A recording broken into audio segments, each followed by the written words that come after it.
We'd like to welcome you to the BmoreNews morning show. We have with us Marcia Jews and Kavette Minor Kane. Good morning, you ladies. We're good. Thank you. I'm doing well. Good morning. Good morning. Happy holiday. Morning. Woo. All right. All right. Tony, how are you, Tony? I'm fine. Good morning. How are you? Merry Christmas. Good. You want to set that down so you don't have to touch it? It's an hour show. Trust me. Let's see if I can do this. Good morning, China Boat Terrell, top of the day counselor. Good morning. Hey, Good China. morning. How are you? Good morning. Good. So, Marcia, Yes. it is Christmas Day, and I know that you claim to be a Christian. Would you like to bless us with prayer? I claim to be so I am a Christian. Okay. So, Father God, in the name of Jesus, we want to thank you. Thank you for today. Thank you for our health. Thank you for your grace. Thank you for your mercy. Thank you for just covering each and every one of us and all of our families, Lord, and all of our communities of people. Lord, please help those who do not have a house or food to eat, Lord. Please bless them. Please cover them. Please help them through this darkness. Lord, we want to thank you and grace this show and grace the information and the power and the love that's going to come from this show, and that somebody will be touched and empowered. In Jesus' name, amen. Hallelujah. Amen. Marcia, what is Christmas to you? So today is the birth of Christ. And so we celebrate that in my household first. And then it's about the union of our family and our time together and the love and the joy that we have with each other. Kavette, you care to touch that? I do not celebrate Christmas. I appreciate the gathering and the community and the love that is encouraged on this day. I have some, very different beliefs where that's concerned, but I will say happy Kwanzaa Eve to all of those who embrace that holiday as well. It is also a holiday, based on community and families and individuals being strong and coming together to thrive. Well, I'm glad you said that. I will be interviewing Charlie Duggar tomorrow. It's an unscheduled show, but Kwanzaa does kick off. Yeah. Brother Charlie did want to address the topic, so we just have to get him straight for this new technology, and we will be on at 10 a.m. China Boat Terrell, any thoughts on Christmas? Christmas is a day of love. And like Marcia, we're a Christian home, and so we celebrate the birth of Christ today first and foremost. And of course, we're always respectful of all religions. That's all over here. One thing that I thought was especially endearing is that this month my daughter was very insistent on celebrating Hanukkah. And so we celebrated, she, insisted we get a menorah, we did, and we lit the menorah each night with other families that we know who are Jewish, who celebrate Hanukkah. And so it was very, very special. Just even that at 3 years old, she had sort of the presence of mind to even be aware of it. So we wanted to make sure that we encouraged that. Okay. Noise in the background because I have a 3-year-old and it's Christmas Day. So this is a big day in my household. So I'll be on at 1:30. Yeah, it's all good. I was going to say you took back your library. I understand, child. You just understand that that's how it's going to be for a long time. Absolutely. There we go. Tony, let's just get right to it. We have Tony Randall joining us. He's been a longtime supporter of BmoreNews. Tony's down at 112 East Lexington Street, directly across from the courthouse. And Tony Randall is open for business. How are you doing, Tony Randall? And Merry Christmas to you. Fine. I'm doing fine. Merry Christmas to everyone. And thank you for having me on the show today. So how have you been named? Christmas, of course, we named. Hello? Go ahead. Oh, yeah. Of course, as we all know, this is a day that Christ was born. In my family, it's all about giving. Of course, concerning the state that we're in today with the pandemic, everybody's pretty much virtual. So we are still celebrating spiritually. I did play the Santa Claus role yesterday, if you want to refer to Santa, and kind of delivered my gifts to my family, and had a wonderful time with my grandchildren. I took them to the store. It was something that's traditional that we would do with my kids and even my grandkids. I would take them to the store and let them pick out kind of the items that they would want and throw them in the cart. And as they turned their heads, I would pull out the things that were either too expensive or I felt weren't things that they needed. I'm happy to say that these kids were faster than my kids when we went into the store the other day. They were like, hey, put that back. Man, no. Listen, the little one, the 8-year-old one, as soon as we walked into the store, he went to a certain aisle, he grabbed 2 things. I gave him an option to grab 2 things, threw it in the cart. Then the little one, who's 2, he couldn't pick anything that he wanted off the shelf, so he pointed to his father and pointed to his 2 items. I said, gee, this is no fun. My kids, we used to go to Toys R Us, and it was a 2-hour visit. It was a 2-hour stay because, the store was so large, and there were different aisles and different sections that we could walk down and kind of enjoy everything. And as an adult, it was an opportunity for me to kind of, enjoy the things that maybe I didn't get when I was a kid. No, these kids didn't give me that opportunity. In 5 minutes, we're in the store 5 minutes, and we had to go to Target because, as you know, there's no Toys R Us nowadays. And it was like over. I said, man, this is not fun. So it's always fun to kind of, to hang out with the family, and especially the little young ones. Okay, Tony, I want to get to the nitty gritty. How's business? Business is okay. I like to use the word, stay in the middle and pivot. We are adjusting to all of the changes with restrictions and so forth. But thanks to people like you and folks that have been following us since the days of Phase 10, we've been able to stay in the black and keep the business moving. All of my staff that I had prior to the pandemic, with the exception of servers and bartenders, they're not around. But my core staff, the folks that have been with me in the beginning, are still there, employed, and they're actually working more hours. We're focusing a lot on carry out and catering, and that's been keeping us moving. And again, the support of the community and this whole Black Lives Matter initiative has been a plus for us. I've never seen so many people come out to support Black businesses. Even the delivery services that we partner with have been offering opportunities to expose us and promote our business. Okay. Terence, you cannot touch the camera anymore this show, okay? Find something new, baby. I'm doing it by myself this morning. Good morning, everybody. Merry Christmas. Tony, you said early on Tony, during the pandemic. Merry Christmas.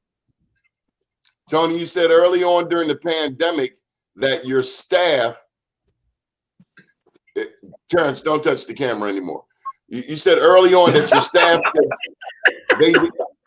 Tony, you said the staff didn't want to come in.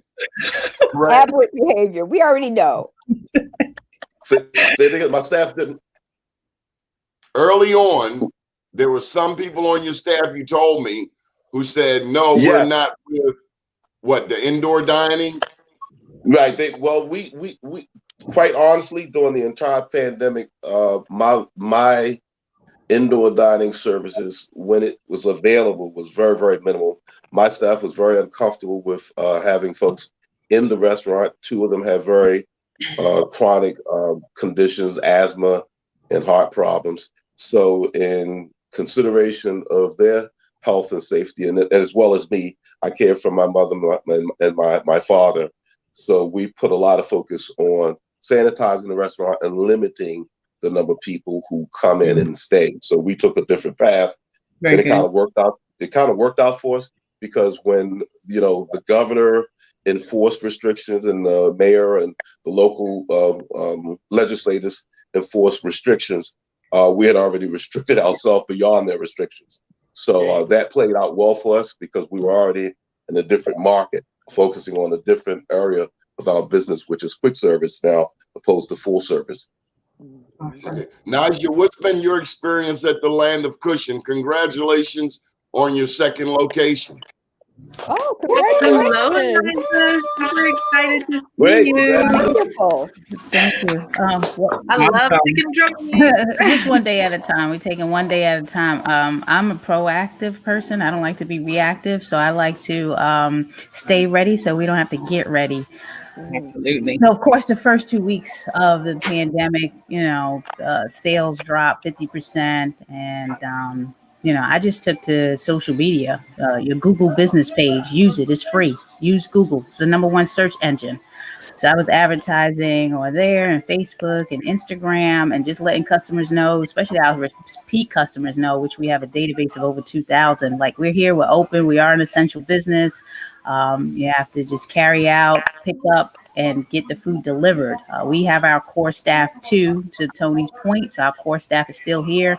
And initially we had to cut hours, but now, it seems like everything is back to normal with the hours, and even more so hours that they spend managing the team at night, because you need leadership here morning and at night, because Greg and I are on different projects. We're doing a lot of different things, so we're trying to build a team to manage the store when we're not here. But it's a one day at a time effort, because again, you're changing things indoor, outdoor, 25%, 50%, all of that. So we're able to navigate. We've always been on the delivery platforms. Catering was impacted, but what we found was a lot of hospitals and organizations have been ordering tons of food to give to frontline workers. So that's how we're kind of compensating for the catering that has been lost. So a lot of that going on, orders for 100, 150 platters for frontline personnel. And then we have the nonprofit, the Black Vegetarian Society of Maryland, that gets tons of funding from animal rights organizations, where we're able to give back. We gave back food to West Baltimore and East Baltimore during the holidays, and we're getting ready to do a give back this coming Monday. So again, one day at a time, and aggressive marketing and relationship building. And I built my own platform, Naja Speaks, to do some more promoting and interviewing of folks. And yeah, Google's your friend. That's what I tell everybody. Get your business profiles intact and start using that to promote and post your updates and all that great information that you need customers to know about. Make sure if you're open, you're open. If you're closed, you're closed. And there's no confusion about that. Okay. Does someone have a television playing? Can you hear it? Donnie, that's actually us. It is the holidays. My husband's here, my daughter's here. So Okay. I just making sure it wasn't the 3-letter people, FBI, CIA. No, Terence Dickson, how are you? Terence? Hello? How are you? Hey, awesome. Moving along, babe, in this COVID-19 now. Cafe's doing best that it can do. You know what I mean? I'm thankful on this holiday for my staff. This first went down, one of the things that I had a quick meeting at the beginning. We decided that there was a few people that because of their health, they couldn't hang out. All right. But we make sure we had them covered. And, with everybody that the loaf is getting smaller, but everybody's still going to get a slice. And I guess that's been the whole mission statement this whole time of COVID-19, is that I think that all businesses went to their root element, and that was the people that believed in us with our entrepreneurial crazy dreams. You know what I mean? And I think that, that's made us all a little bit closer together now. And because by being far apart, it's kind of weird, by being farther apart, having to be farther apart, we've actually had to slow down a little bit and look at, ourselves and those around us. And definitely been looking at my community. I'm giving thanks for all of those that have supported Terra Cafe all the way through. And then, we were doing kind of challenging like a lot of businesses. And then we actually developed a relationship with World Central Kitchen, Jose Chef Andre. And that was a big thing, because it did two things for me that I definitely love, and that's both of them is taking care of people and taking care of people. It allowed me to help me take care of my staff, and it allowed me to also help take care of my community. So when World Central Kitchen came along, it really made a difference. And that's been kind of like the ride here in this COVID-19. But also what has happened is that we really birthed TLC, Terra Consulting, and we've been able to help quite a few people. And the great part about it is that those people are going strong in the midst of all in the COVID. We helped open up a couple of businesses, and 3 Rose Nails on St. Paul Street, okay, Urban Book Read on Greenmount Avenue, you know what I mean? And then we was rocking with Bimbo, you know what I mean? The Funnel Cake King himself, the original. So it was really a testament of what community is about. I know when I first said I was going to bring him on, and he came over, and he said he didn't know what he was going to do because his business model works out of schools, and they said they were shutting him down. And I told him to come hang out with us. I think that's that thing that I've seen with all Tony and everybody, from Naja to everybody. We definitely have a very strong community. And the crazy thing about this ain't our first time in COVID. We've been in COVID since we opened our business, having to make flips and trips and dips to be here. So we've been in COVID all since what, 1691. So we will get through this. But one of the things that I've been sharing with a lot of people is your business structure. I think that all the people that you've had so far, Donnie, are those that have had some idea and some autonomy business structure, and it shows that they've been able to weather the storm. So just share with anybody that has had some challenges, all right, and really haven't figured out how to navigate through, reach out to us. TerraLoftConsulting.com. All right, we're building it while we're flying it right now. I wish it was another way, but guess what? We're gonna work with what we got. But we've been definitely able to help some people get some funding. And I got ideas and I got solutions. Let me ask a question on the ideas part. Seeing as how we are, leaving 2020, we're headed into a new year. As Black-owned restaurants, what are a couple of the most important things that can probably happen to provide you the most support headed into 2021? I tell you what, one of the things is this: a lot of people really haven't had common sense conversation about the restaurant business. When you talk about the restaurant business, the margins are very small anyway. So when you come up with these crazy ideas that you're opening up a business for 25 or 50% of occupancy, it's a losing situation anyway. The only thing that is actually getting businesses open at that point is the emotional attachment, but logically it does not work. That's where you see a lot of the big restaurants have actually said, you know what, we're done. The bean counter said, this is not good, it's ugly, and they've closed. And the crazy part, these are some of the people that have gotten some of the most money out of the PPP and other grants and fundings, but also they had their own, money. So, one of the most important things that I'm going to tell people right now is that we really need to get our finances together, our financial structure together. All right. We need to get ready because guess what? Our customers are not going to be able to save us out of this. I don't care how many gift cards. I don't care how many you get that lucky hit where you get the catering of 100, 200 people. It's going to fade. We need something that's going to be truly stable in our community. And what's going to be that? They're going to have to invest in us. There's a new ecosystem coming, okay?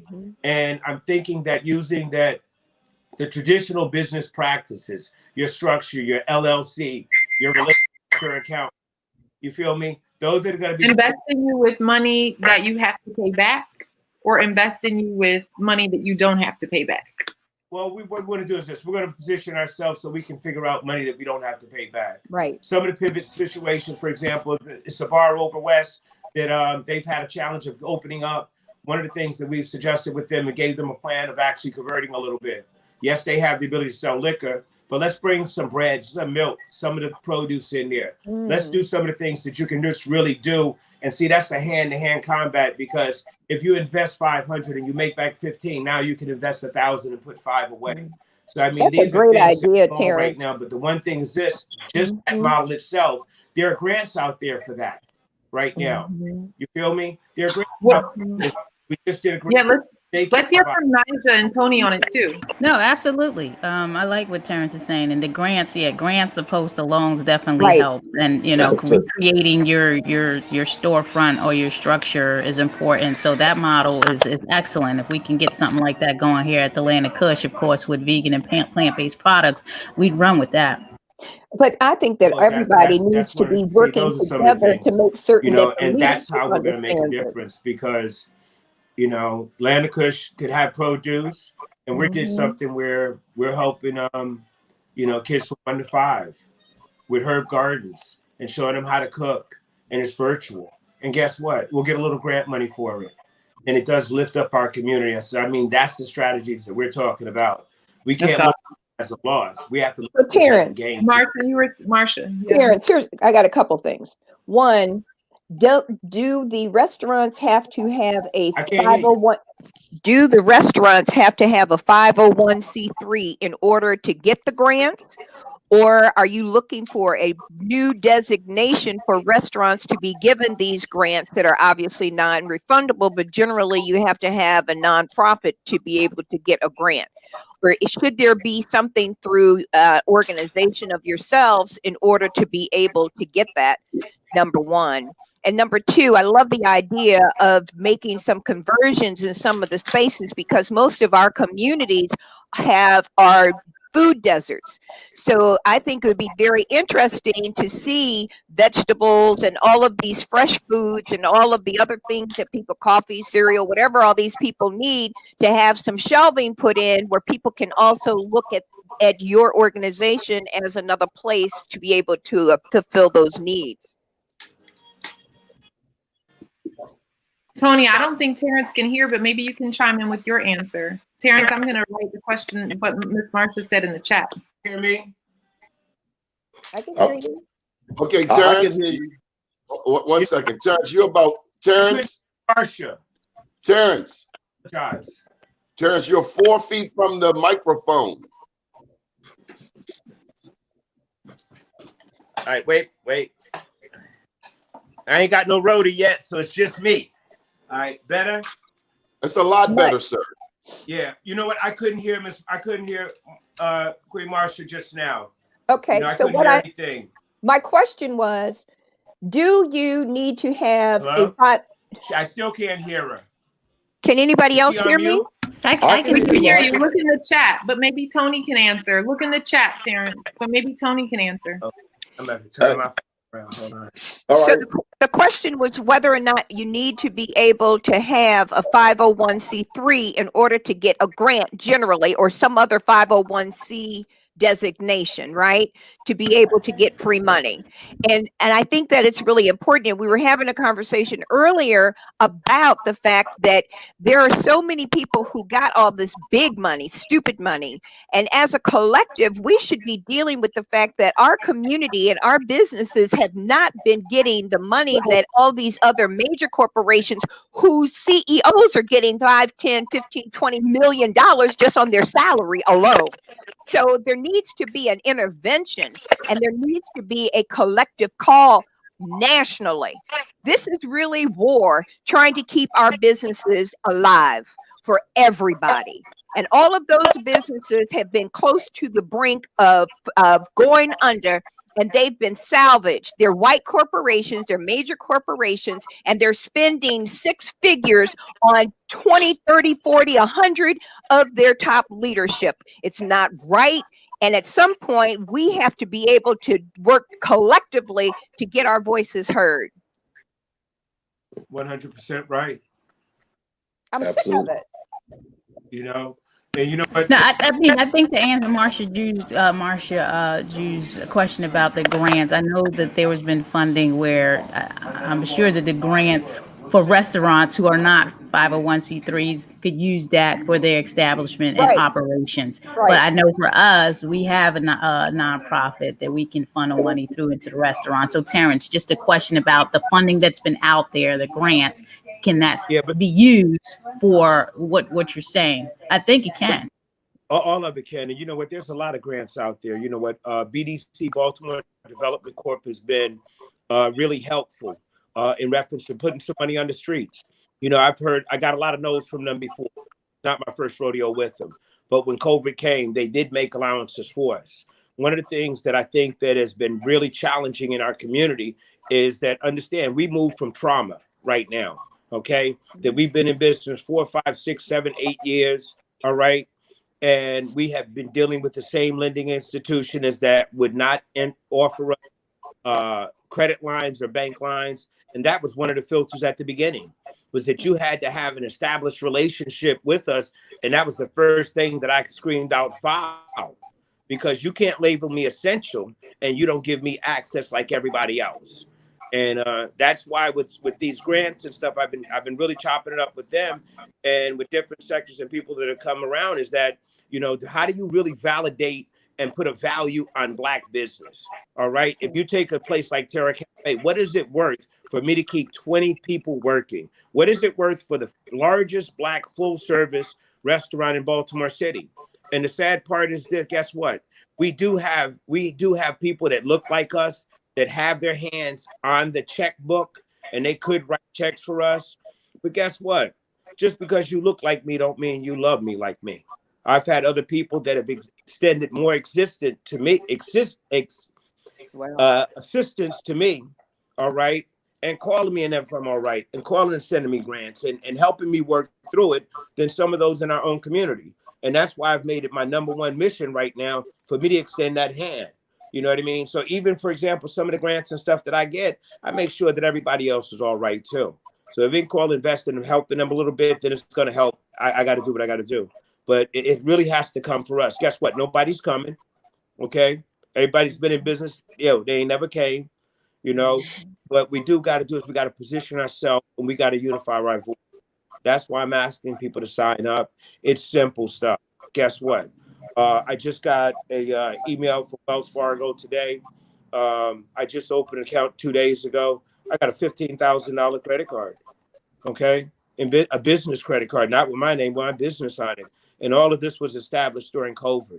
So, I mean, there's ways out there and there's situations too, but not only do we have to educate those business owners, trying to educate those that service us too, to be able to push a little bit and bend a little bit for us. Right. You know, it's interesting you mentioned Wells Fargo. They were just sued again last week by a Baltimore developer, actually. Oh yeah, who had a check that he'd received from the state of Maryland that was a tax credit check for one of his projects, and Wells Fargo refused to allow him to deposit it at their bank because they thought it was too much money. They thought he got it from some some source, unlawful source. It was from the state of Maryland, and made payable to him. They wouldn't even let him deposit it. I'm just saying. So some things change, Terence, some things really don't. Pardon? It was too much money. The check was for $3 million. So they thought that was too much money. Somehow it must have been stolen. So they refused to allow him even to deposit the check in his own account, in his own business account at that bank. And he had banked with them for years. I know he closed that account. That's an immediate decision right there. They against him last week in California, which is for Wells Fargo, one of their headquarters. Wow. Wow. So what bank can we recommend? What bank is good? None of them. What bank? I've had really positive experiences with the community banks. I've had really positive. My daughter is saying, "Shush, mama, that's too loud." I've had really positive experiences with the community banks in town. Harbor Bank, Revere Bank, which is actually now Sandy Spring Bank, as well as Bay Vanguard. But the community banks have been really fantastic. I also, though, have been a customer of Wells Fargo since 1996. And I'm familiar with sometimes having challenges of depositing large sums. Yeah. My question is, let me just put this question in. We've heard historically where Wells Fargo here in the city of Baltimore has burnt a lot of businesses, not provided access to a lot of Black businesses. We know that Wells Fargo has spent a lot of money advertising with Black newspapers so as to correct their errors with the Black community. My question to you is, what banks can we count on right now? I have If two. I'm looking for a bank, what bank would you It's tough recommend? because when you look at the banking industry, things have changed so much over the years, but especially under COVID-19, with the different No opportunities disrespect. that are available. So the banks that I personally would recommend are the banks that you're able to build a relationship with.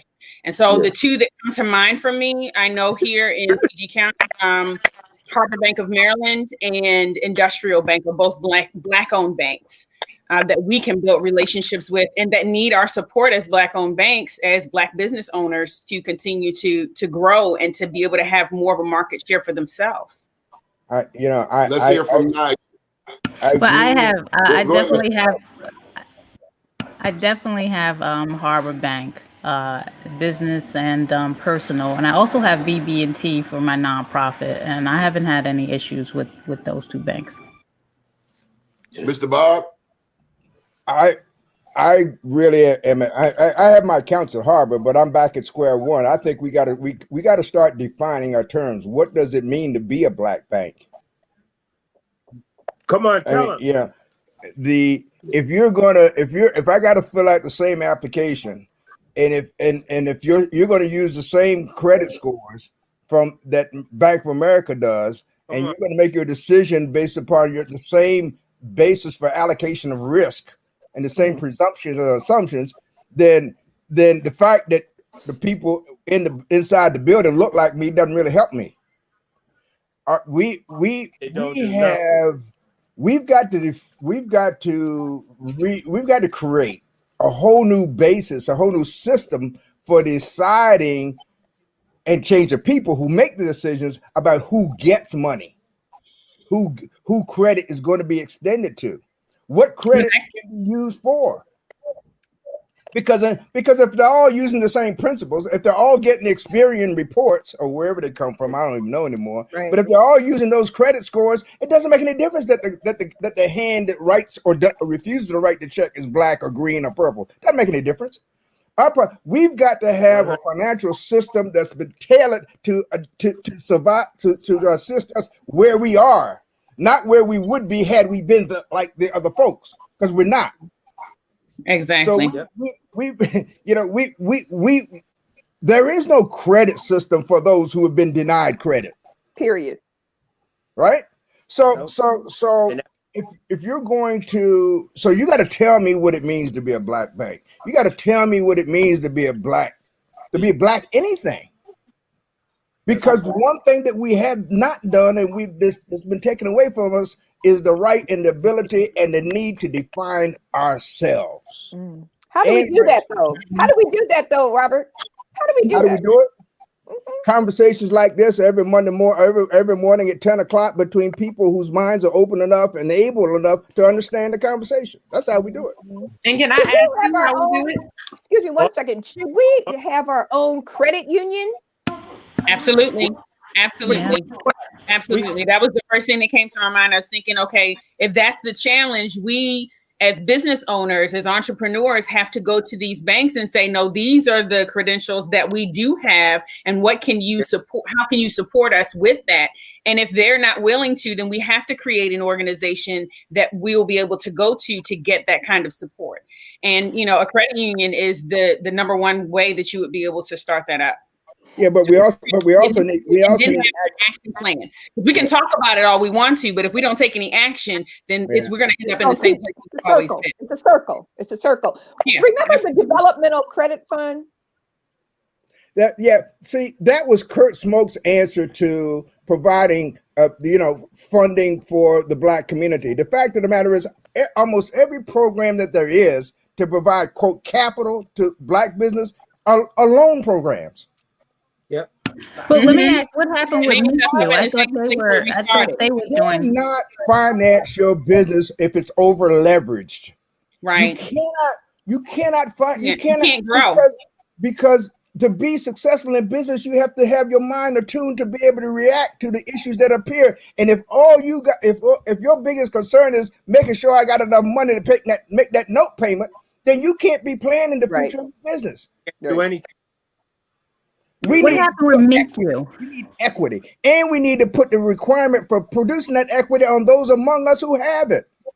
I mean, that's money in the Black community. That billionaires in the Black community. There's millionaires in the Black community, but they're not providing the funding that we need for others in the Black community. Right. They'd rather give the money to the Baltimore Museum of Art.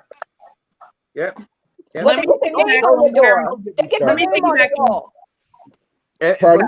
what happens at that point at the elevation when they actually size up, people keep forgetting about us. All right. And I think that unified voice of holding people accountable, but also creating our own system is the only way that we're going to really get there. And just don't need no more debt. I don't need no loans. Okay. Right. There's value in me keeping 20 people working. Either you pay for them or I pay for them. All right. But it's a value in me keeping 20 people working. And then also, you know, in the overall public safety, if you put small businesses in these communities and you provide opportunity and you provide ownership, no more sharecropping, enough of it. That somebody can emotionally change your life because they feel like it with no logic. No, we got to own the bricks. So logically, we control our community. Once we elevate to that point and we build value within ourselves, we don't have to look back. All right. Let me jump in here because I think that, Terence, you're saying something important, and I want to go back further, go back a little bit further from where Mr. DeShiel is, right? So we're talking about owning it, not sharecropping, right? But it's not just having access to the capital. In our communities, we have to make sure we have policies where our property right is not being eroded or stolen from us. And in the Black community, particularly in Baltimore, there is no protection for the Black property right. There's no protection for it because the taxes are too high, and high taxes equal no property right.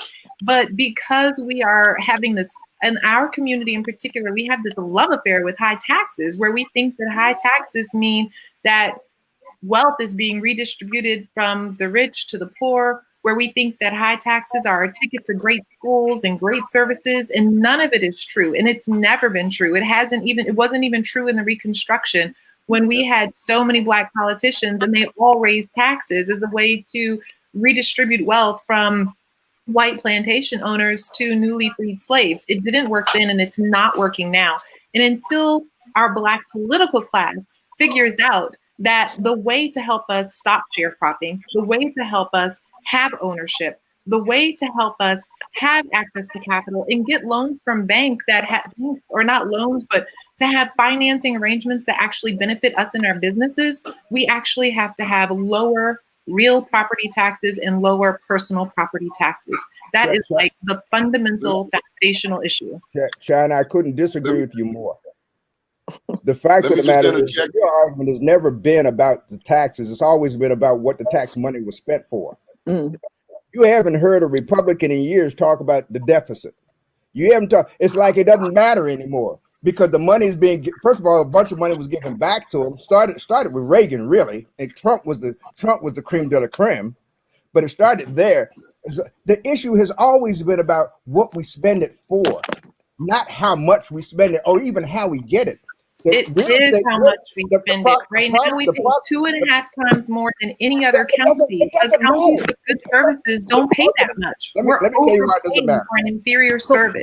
But why is that? I always asked about that. Why are we paying so much and getting so little here in the city? I hate it. Because everybody isn't paying. Everybody isn't paying. Those same commercial properties that haven't paid their water bills in 7 years haven't paid their tax bills either. Right. Listen. But then that's why people like to flee the city because of that. Baltimore City. Let's talk about TIF financing, tax increment financing. A simple. You talk about the school system and underfunding. I don't know if you did, but I'm talking about the school system because real property taxes in every jurisdiction is the fundamental basis for how you fund public education, and that's because you can hoop, you can holler, you can do all you want, but you can't take that property and move it. That land is where it is, and it's going to stay there, and then nobody can figure out a way to make it anymore. That is entirely God's province. But what happens with tax increment financing, and what's happened to Baltimore City public education as a result of it? every time the city enters a tax increment financing deal, a TIF, what it means is that the improvements, the increased value of that real estate that ordinarily would produce taxes, real estate taxes that would go to public education, it doesn't go to public education. It goes to pay the bonds that were sold to provide the financing under the TIF program. Now, what happens? The state then bases assessment on the value of the real estate. Right. And the state then adjusts its contribution to public education based upon money that the city doesn't really have, because the city took that money, that increased tax revenue, and didn't put it in public education like it was designed to do. It went to paying the bonds to develop Port Covington. Right, and that's why my daughter is in public school. That's why she's not in public school now because of that. So we could, China, to your point, we could perhaps reduce the tax rate as though that was the real key, if in fact everybody was actually paying what they were supposed to pay. But that ain't true. But the reason that some people are paying and others are not is because it's too doggone high. The reason that Port Covington got the tips that it did, that was $500 million, the people who they were literally lowering their tax rate to make the project have a tax rate equivalent to if they had done the same project in DC or in Baltimore County. That is why it is so unfair. Black communities bear unequivocally the burden of the high tax rate, because along the water and along 83, other businesses know how to go to Baltimore City and get tips and everything that they need to reduce their effective tax rate to a competitive rate. And we do not do that. And so therefore our communities pay. But if we make the tax rate low, that sounds like a pimp game right there. If we lower the tax rate, we got less revenue. If we got less revenue, we got less services. If we got the data shows that when you lower the tax rate, you will have more than $1 billion flood into this city. Oakland shows it. San Francisco shows it. DC shows it. There is not a single city that has corrected its tax structure that did not have an immediate influx of mega cash. But our black class can't grasp the economics of it. Every jurisdiction that's tried that approach has gone bankrupt. Wherewithal to be able to deal with that. You had all of those people over there at Under Armour leadership running over there to create they created a whole city in Port Covington, and we allowed it. It's a city within the city. They have a whole infrastructure over there, and they all keep playing with She's right. She's right. I've been over there several times. Yeah. Started his own city, and everybody thought it was cute. That stuff ain't cute. They took it over. The plantation sits on the water, and we just ride by it because we can't even go over there and touch any of that real estate. And guess whose credit they use to get the money? Ours. Right. On all our tax money. Don't get me started and rile my blood pressure up, because this stuff is real serious. Yeah. And it's a game that everybody was playing, and nobody was listening because it was bigger than them. And there are a whole bunch of other people that got their pockets lined. Period. Oh, yeah.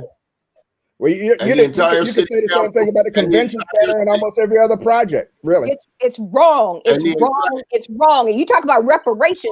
The city, every homeowner, every taxpayer in this city needs reparations based on what they did over there in Port Covington, and it's the first reparation is just a competitive low property tax rate so we can build wealth in our communities. Hey, and with that, I gotta drop the mic, y'all. Boom! I gotta go. It's Christmas Day. Bob the Shield, you know I love you, even when we disagree. That's why I love you, because you're smart enough to disagree. Okay, I want to know, is Port Covington good or bad? Is Port Covington good or bad for Baltimore City based on what we've just heard? Oh, I think it's terrible. Depends on what they're doing to us. If they're not doing anything, then it's bad. They're not doing nothing. I think it's absolutely terrible. It's outrageous, and we allowed it. The entire city council supported it, correct? Yeah, it was bad. I don't know that answer. I'm waiting for you to make a point. It happened, so somebody did. It happened. Okay, the ground is broken, and they building the building, so somebody had to approve it. It didn't. Oh yeah. Somebody just shook it off. Somebody got paid. Something happened somewhere. Somebody had to write off for a license. Somebody had to get the permits, and dig the hole. It's only good if it's good for the city that they're employing people from our communities. Like, it's only good if it's benefiting the greater Baltimore. Is it? Support staff, right? What else you got? What kind of businesses are over there that we have trainable people that go over there, and how do they get there with transportation? That's a whole other conversation. Can I make an announcement? People may not know this, but the playing field is not level. Ever. Everybody will agree to that. But guess what? It will never be level. Ever. As long as those who are ahead of me are ahead of me. Ever. That's a whole other conversation. It's a fundamental question. A few people have way too much, and most people have too little. Now, okay, we can dance around that all you want, but that's the boat we on, and if we don't get off, the name of the boat's the Titanic. Go ahead. Woo. Okay, I want my two restaurateurs to step away from your phone. Take your hands off your camera.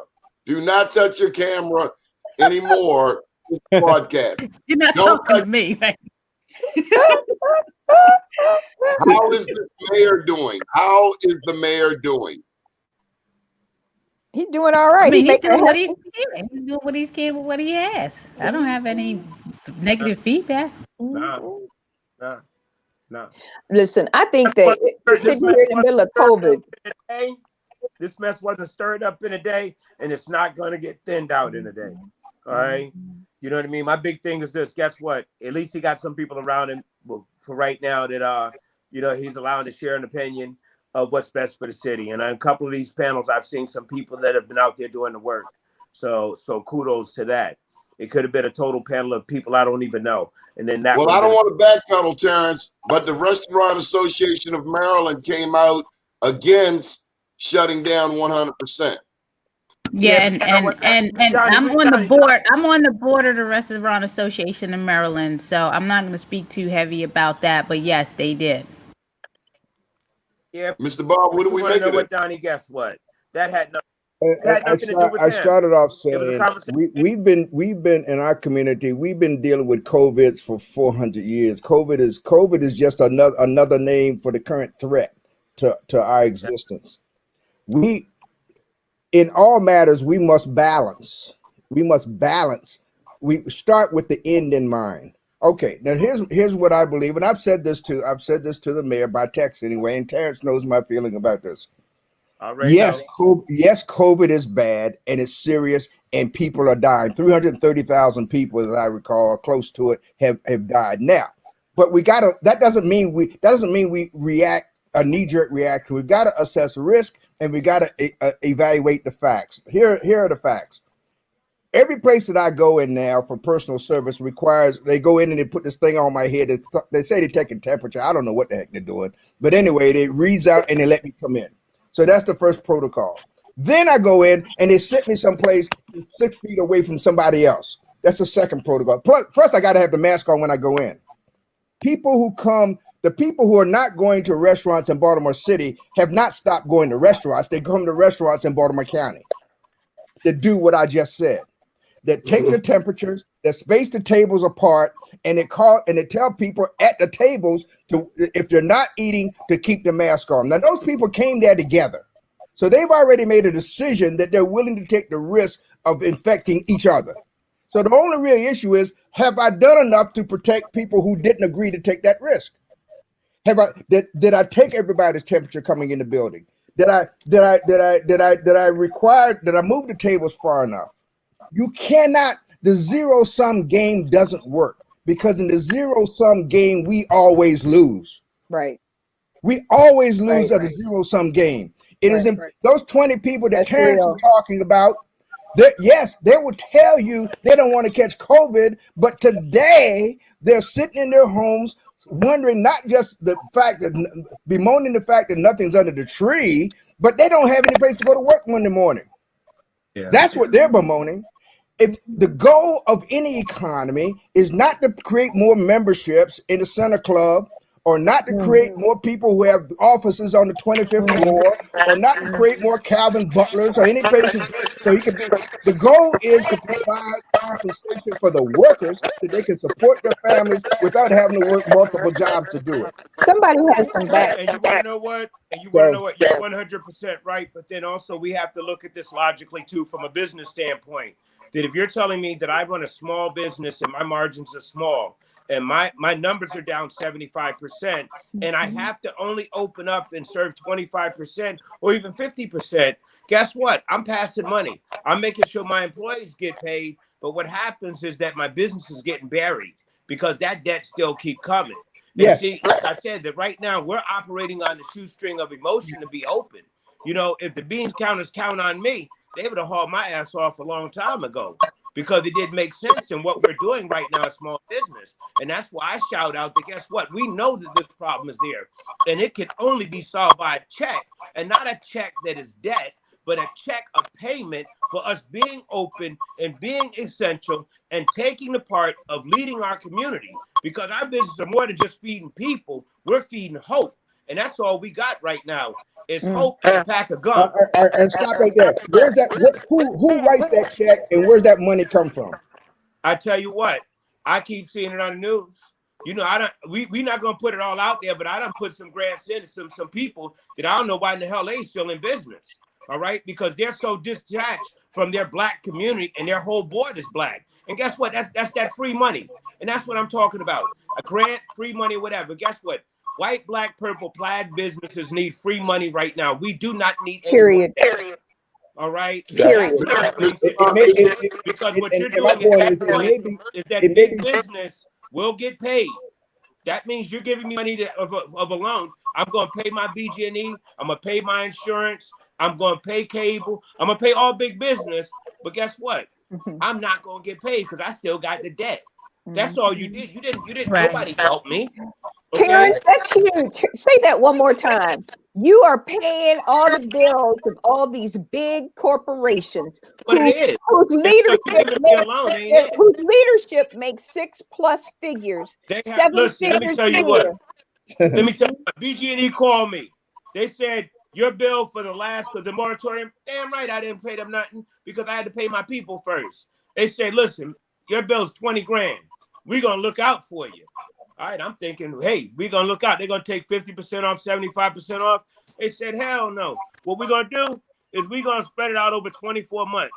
Now, you paid us for $900, but I need you to pay your regular bill too. So wait a minute, I got to pay $2,000 plus $900. I can't pay $2,000 now. Stop laughing, Tony, because you know this is your story too. All right? Yes. And what happens if I miss one payment, brother? Guess what? You just shut my business.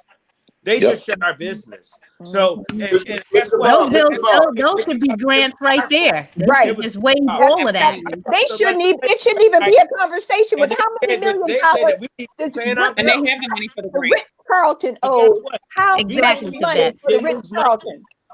How much money? They didn't lose nothing. BG&E is allowed to get, our major corporations are allowed to maintain 100% of theirs. Their stocks is booming. Okay. Yep. Okay. Here's my question. Okay. Here's my question. In a majority black city where you have a black mayor, most of your black elected officials, who is looking out for black businesses? Yeah, Donnie, you want to know what? That question is like, since I've been here 15 years or so, 20, I've been here 20 years. We done had black mayors up and down the sidewalk for that period of time.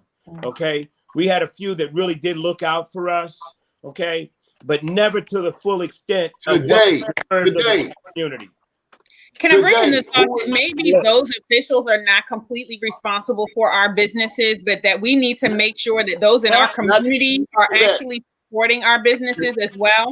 The mayor is responsible for our businesses. But I'm saying without the revenue, because if you've got people in the black community going to support white businesses, a big part of public safety. The reason that Baltimore City is buck wild right now is because there's no opportunity and no hope for people. But yet other people are getting rich as crazy in this town, and black communities are dying. Let me throw this in terms of holding them accountable for their responsibility and what they're supposed to do in terms of where they are in office. But yesterday we had a conversation as well, and we keep talking about, looking to the officials to give us, consideration, to give us this and to give us that. In our community, we thrive more when our community supports itself. And so if we don't have that ground layer, that fundamental in our minds of each community member supporting those businesses within our community, then we're done before we even get started. Well, because at this point in time, if every Black person in this country is not making a concerted effort to go to Black-owned restaurants, purchase from Black-owned clothing stores, go to Black-owned, gas stations and things like that, then what do we have? 30% of the population of Baltimore City lives below the poverty line. What Black elected officials are looking out for Black businesses? The question is, Terence, 1 second. Terence, what Black elected officials, like a Marion Barry, like a Maynard Jackson, who is looking out for Black businesses? Because if we keep voting for these Black elected officials, sorry, Kavette, then we are part of the problem as well. Why do we keep voting against our own interests? You know what? That becomes that quiet conversation of whoever's leading us inside of what they really want to do. Just like any other political seat that you see, everybody gonna tell you the good part. Just like going on a date, they're gonna tell you the good part. But when they get to the party and they can't dance, they're not telling you they can't dance. All right. I haven't heard anybody. I haven't heard one answer. Nobody. Nobody's looking out for Black businesses. Well, that's what y'all. I think somebody suggested. No, that was an answer, and there's somebody. But the question, that's a prior question. That is, what does it really mean to look out for Black business? There you go. We got to start defining our terms so that we, But the fact is, no government at any level earns money. They can some at some levels can print it, but they don't earn it. They all have to get it from somebody. Government doesn't add anything of value. That's not the function of government. Government is to make sure everybody who's functioning and has ability and willingness to do that can survive within the jurisdiction of that government serves. Unless you're Black. So in other words, somebody has got to give government the tools to do what we say government should be doing. In this case, the tool we're talking about is money.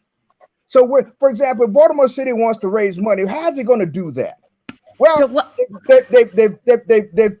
they've squeezed almost every drop they can from people who live here. We got red light cameras, we got stop signs. You get a ticket from if you don't put water in your dog dish. Or food in your dog. They got the environmental police. We got every means available to squeeze every penny from people who don't have it in the first place. You're absolutely right on that. Because they have no means of getting it from the people who do have it. China would love this because the only means of getting it from people who do have it is through real property taxes, which she says are too high. Now, if they don't raise real property taxes, where are they gonna get it? They can't make property taxes in certain zip codes because in the other zip codes, that's right. That is exactly right. We got to disaggregate the data. It's not that the taxes are too high everywhere; they're too low in most places. They're too high in others. So, at what point does the state government get involved in this? At what point don't we have a leader in the state government? Pardon? Nobody. Oh well, it's a highway to nowhere. I don't blame them for it. It's the way they were educated. I hear you, Marsha. I don't blame them for it. It's the way they were educated. It's not their fault. They haven't been educated. They haven't been educated. We got to. Somebody said this is not going to happen overnight. It's not. But we got to start with the main. We got to control the education of our own children. Yes, and that starts in our community. So that Solomon, not the biblical Solomon, but my 3-year-old grandson is not having this conversation on Christmas Day when he's my age. That's what I'm trying to do. Children can't even get on the internet, let alone have a device to work on. There you go. But and it all starts in our community associations. It starts with teaching our young people, those who are in their teens and in their 20s, about the responsibility that they have moving forward. They're so busy playing games. In Baltimore, a lot of the community associations are gone. They're dead. Yeah, right. That's the problem. That's true. So then it is. Or they Okay, so process then of reviving, or they're trying to over here. They're trying to revive. The Seton Hill Association. People are trying to revive, and maybe we should be out there seeing what we can do to help them to revive. I mean, well, if you think Is it Seton Hill, reviving something or creating something new? I don't want some of that old mess. no. Actually, I had a call. I had a call with our Seton Hill Association, and they're trying to recreate because, of course, they had whatever was going on before. So it may be a matter of people stepping up and finding out, okay, well, what can we do that's different that can help the community? Sometimes you got to be the person to go and say, what is going on in here, and how can this change? Right. So let me ask you this question. Is that the responsibility of the city council? To do what? To make sure that, because like you're saying, these organizations, these governments have only been organized so that they can, conduct business and to make sure that the citizens are cared for. Then is that their responsibility to make sure that there are community organizations that bring the citizens together so that they have a clearer idea of what they need to be doing? You misunderstand how a politician operates. Their goal is to get elected based on who's there, not to go get new voters. Okay, we're out of time, but can we go around the horn? I want to hear from Naja. What's on the menu, Naja, then Tony, then Terence. What do you got good to eat, Naja?